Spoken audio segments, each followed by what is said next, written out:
रहा जा, सरसों के फूल खानी फुलाइल रहा जा, सरसों के फूल खानी फुलाइल रहा।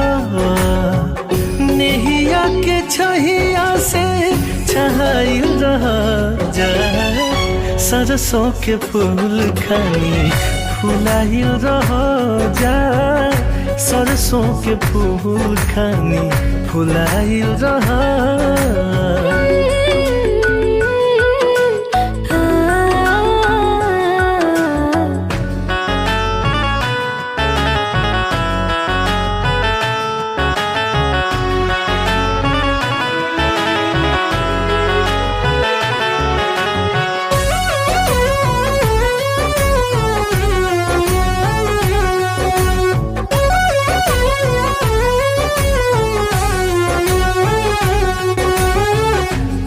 देखी जब तोहरा के हम हो, मिट जाला हमारा मनवा के गम हो। गदगद भइनी हम प्यार पाके हो, सवार दिहला तू जिंदगी में आके हो।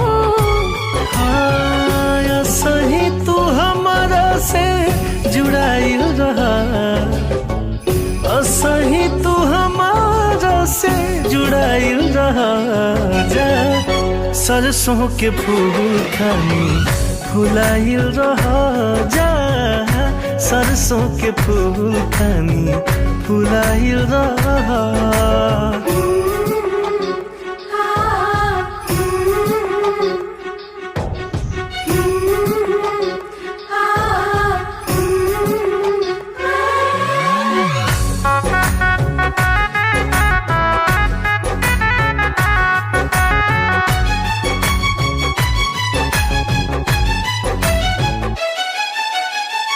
जिया तनी जिंदगी तोहर के मान के, नजर नहीं लागे हमारा है चान के।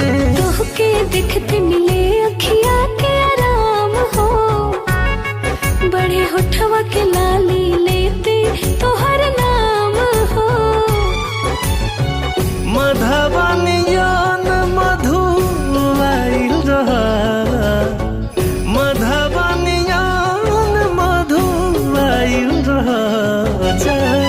सरसों के फूल खानी फुलाइल रहा जा, सरसों के फूल खानी फुलाइल रहा।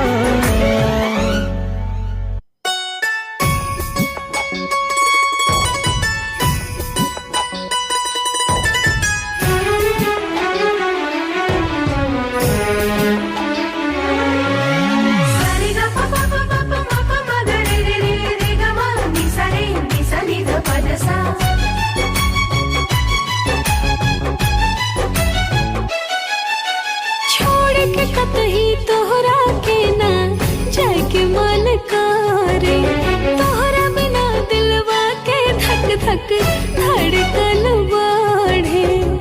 प्यार में हमारा भुलाइल रहा, प्यार में हमारा भुलाइल रहा जा, सरसों के फूल खानी फुलाइल रहा जा, सरसों के फूल खानी फुलाइल रहा। नेहिया के छहिया से छहाइल रहा जा, सरसों के फूल खानी फुलाइल रहा जा, सरसों के फूल खानी फुलाइल रहा।